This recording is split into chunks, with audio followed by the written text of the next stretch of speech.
So when you hear people say submit, or I want my woman to submit, or I want to be a submissive woman, you just said, adults don't submit. What do you mean? And what do you think when you hear people say that? So I'll tell you a story, a personal story, to make my point very clear. So I've been married for 13 years now. I have 4 children. Mm-hmm. And I can only think of one time that I've actually wanted my wife to submit. And it was a time when I was in the relationship 100% wrong about something. Mm-hmm. So we started going through some difficulties. I didn't want to face up to the consequences of those difficulties we was going through, and how I was responsible for some of the things. So I fell back on the man. Do as I say. Mm-hmm. It was insecurity that was driving it, I'm saying. Yeah. And if you look deep enough behind the submission question, there is insecurity in the masculine space there. Why do you think so many people want that? Why is that the thing that so many people talk about? Having a wife that submits, or being a submissive wife. Why do you think that is being talked about so much nowadays? I mean, I'm not saying it's a new conversation, because it's not, but why do you think it's so popular now, like online, and you hear people saying it all the time? If you're not submissive, you're masculine. If you're a woman, if you don't demand a submissive woman, you're a simp as a man, or whatever the case may be. Why do you think that people are stuck in that mindset? Because they first of all, it's being driven out of the space where you are. And we talked about being a minority, and the phobias and the psychological damage that's done when you're a part of a community you did not create, that you don't structure, that you have no real leadership function in. You have to have something. Masculinity demands some type of control of something. Now, if you're not going to control your wider space, your own community, if you're not going to set the rules for your own community and the people in it, if you're not going to guard the space of your own culture, where do you turn? I'm going to control something, and the easiest target to control is my woman. I need her to submit now. I agree with that. What I mean is that if you aren't got the fortitude or the will or the strength of character to take on the challenges that confront you in the community or the environment you're in, then you should not find the fortitude to oppress, to try to press down, or to shrink the other adults in that environment. The females who you rely upon, who you come from, shouldn't. Because as I said earlier, you're trying to have the maximum potential, all adults maximizing the potential, and training children to be adults who maximize the potential. It's kind of working backwards, right? It's working backwards. It's working backwards. It's like breaking your own leg. Yeah. Yeah. It's working backwards. I absolutely do believe that men need to be the leaders of the community and things like this, but that's just not the case yet. In terms of the broader community, if we're talking about America, like, Black men are not leading America. If we're talking about the Black community, many of our communities are not in the state they need to be in. So that's not, the focus. So it's like, you can't start with a woman. You have to start by building something as a man. And you have to, then those things, it's like a trickle down effect. It's not starting with the woman. Even though I know the argument that people will give will be, if I do this and my woman is submissive, that's how we're going to rule, or that's how we're going to, build and then take back the communities and things like that. So, like, what would you say to that argument if someone's like, wait, but it has to start with your woman, because then what else are you going to do if you don't start with your woman, with the submission and the, leadership? It's the wrong focus. I said earlier that even our children should be raised, should be reared, should be educated to see as the number one priority the advancement of their own community and their own people. Mm-hmm. That means it doesn't require you to be an adult, a male or a female, to have this purpose. Mm-hmm. That is the purpose. And when that's the purpose, you ain't got to talk about things like submission, because people submit to the purpose. Absolutely. They don't submit to individuals. I don't believe in submitting to individuals. That's enslavement. I believe that people should commit to objectives which are beyond themselves.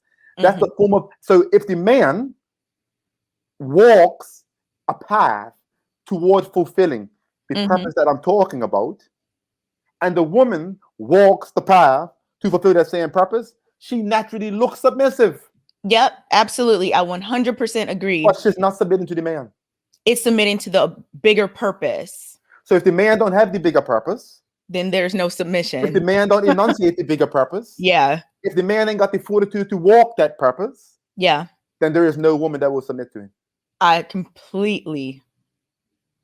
can't even say how much I agree. And the truth is, and this is something that we have to keep in mind. It's a reality. Something I discovered when I was a teenager. Somebody came and whispered into my ear one day over lunch, an older man, and it stuck with me. And I've thought about it much since, and I said, it's absolutely right. In a community, it's only one man. The rest are boys. Right? So if you're in the States or you're here, and white, it's a white community. It has white cultural norms. It functions in the Western way. All the things that Europeans brought over here, they brought you over here to work the farms, to plantations, to plant cotton and tobacco and sugar cane and to stitch up things. And at the end of this thing, you are just here doing what they want you to do. You have not created, designed, nor maintained a culture. You are not a warrior. You are not a fighter. You are not doing anything that adulthood demands of you, masculine or feminine. But there's something strange about femininity. It submits to masculine power naturally, right? Yeah. And if you look around the Western world, and white men are the ones that's leading, the ones that's setting all the rules, the ones that will kill you for their own best interest, and we cower in the corner and are afraid to take them on, it's only natural that our woman would see us as a boy and not as an adult male.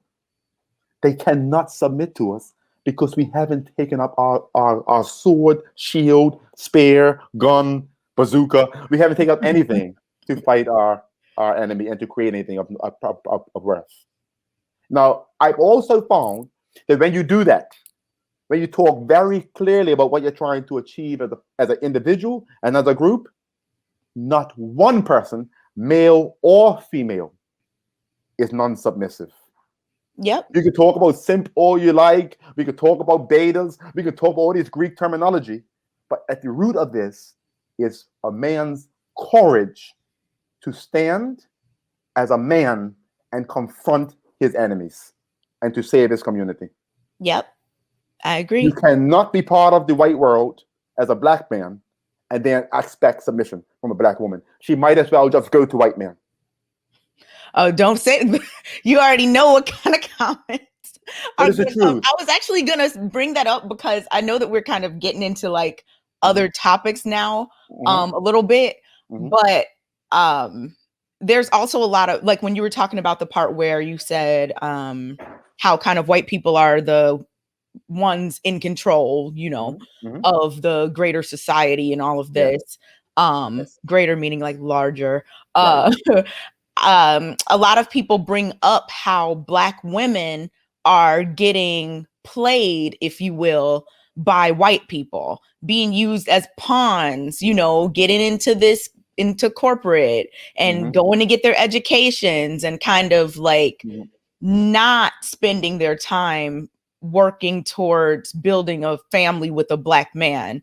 Not all, of course, but, you know, there is a narrative that a lot of black women are abandoning that role to kind of follow in the footsteps, I guess, of white men by getting into these corporate positions or whatever.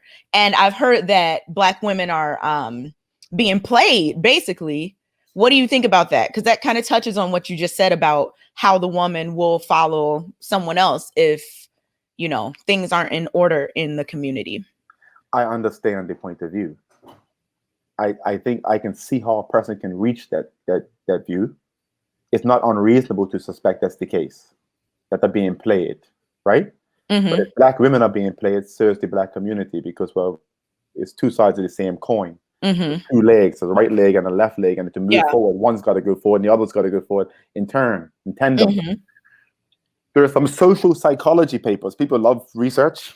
Yeah. there are some social psychology papers which show a couple of things I think are important. One finding is that males, black males, not white males, black males, with baby faces, with more feminine features, with a less aggressive or sharp or angular gait, they go further in white corporate spaces and in professions than others.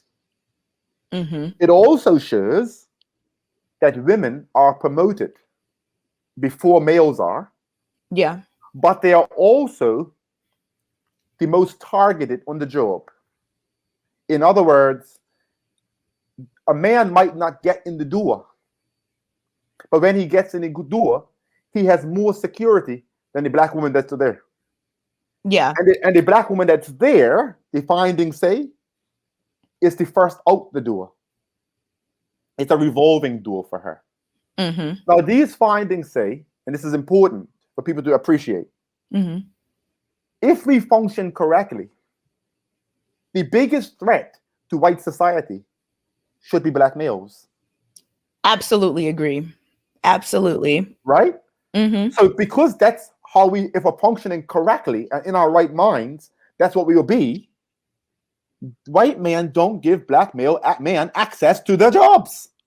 Absolutely. I think that black men are oppressed to a much higher level than black women when it comes to these things, because black men are a much bigger threat. A much bigger threat. The white status quo, or whatever you want to call it.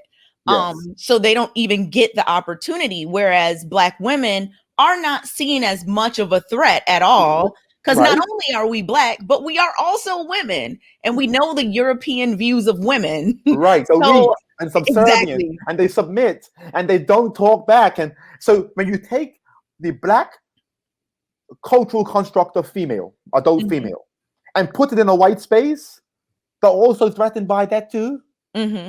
Right? So if you're looking between the two and you're trying to choose, which do you give access to my job as a white man or as a white woman? I'm obviously going to give it to a black woman because she's less threatening than a black man. It's obvious. Yeah. And if I'm going to choose a man, choose the man with the baby face and the effeminate features.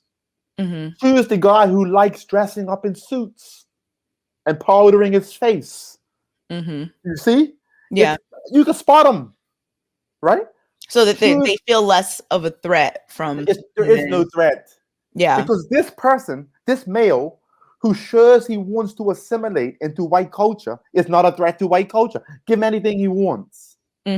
Right? And then we see those men in those spaces, and we call them successes because they're there, or because they earn a certain amount of money. And in truth, that money comes as a consequence or as a price for dropping your manhood off. Right?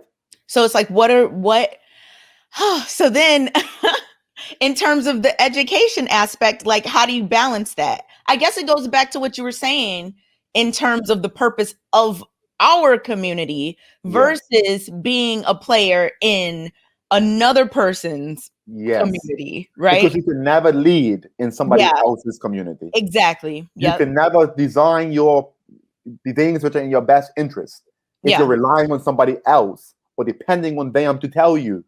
And it doesn't, right? So you have to focus on yourself and your own community and what it needs and what type of a male you have to be and female you have to be. And when you do that, you realize that the type of the type of conclusions we reach about what type of people we're supposed to become will be totally different. Because if you're trying to assimilate into white culture, trying to get a white job, and I'm saying it starkly, that's what we're trying to do. Yeah. I'm trying to get in these white corporate spaces, right? Then I have to behave and function a certain way. I have to look a certain way. Take it back to one of the conversations I saw on the Lapeef show. I think you was talking to Mr. Samuels. And you talk about hair, black hair, right? Oh yeah, let's talk about that. Right? That's a real discussion. Because the more you approximate whiteness, the less threatening you are to whiteness. Yeah. That's why the standard exists. Yes, exactly. Right? Because if I go in there with my afro blown out, it's a lot different. Conscious. They're gonna think that I'm, Sister Soldier or somebody. And versus if I go in there with my hair straightened, you're assimilated. Yep. You're assimilated. You're willing to do what's necessary to become part of the wider white community. You're non-threatening. I'll give you the world and told you out as a paragon of success.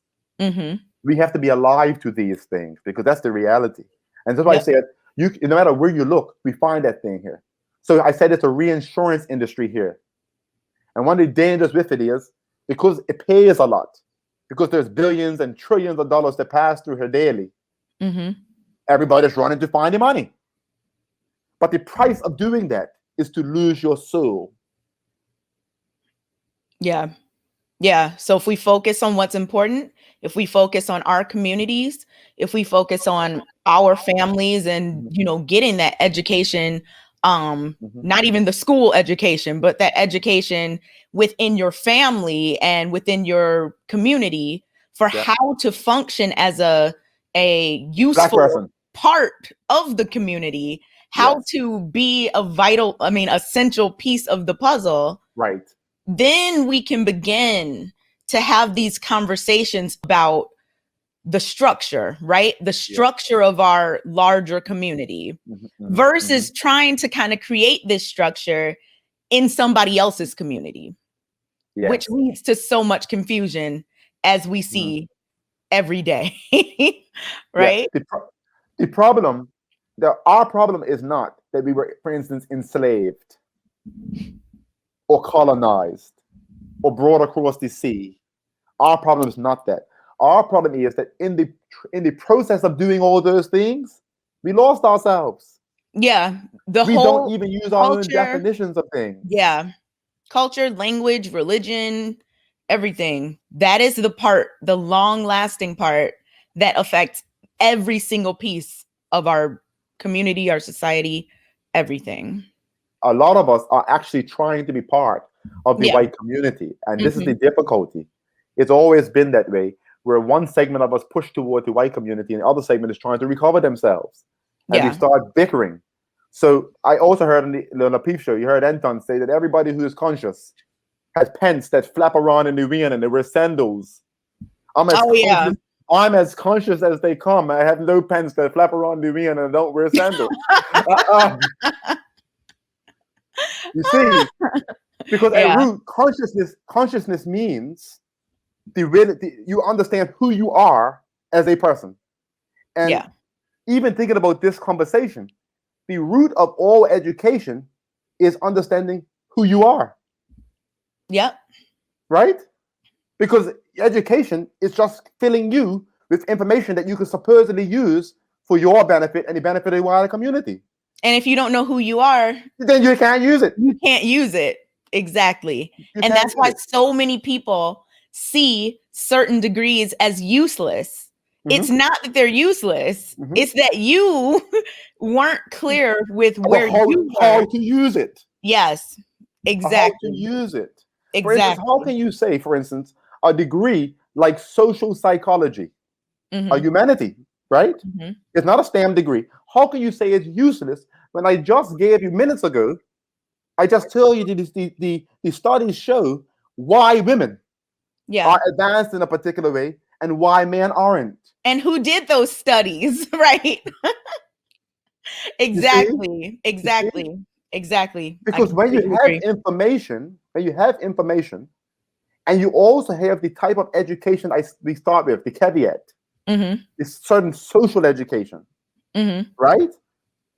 You know how to use it. Mm-hmm. Everything fits. Pieces start fitting together. They didn't before. University is important.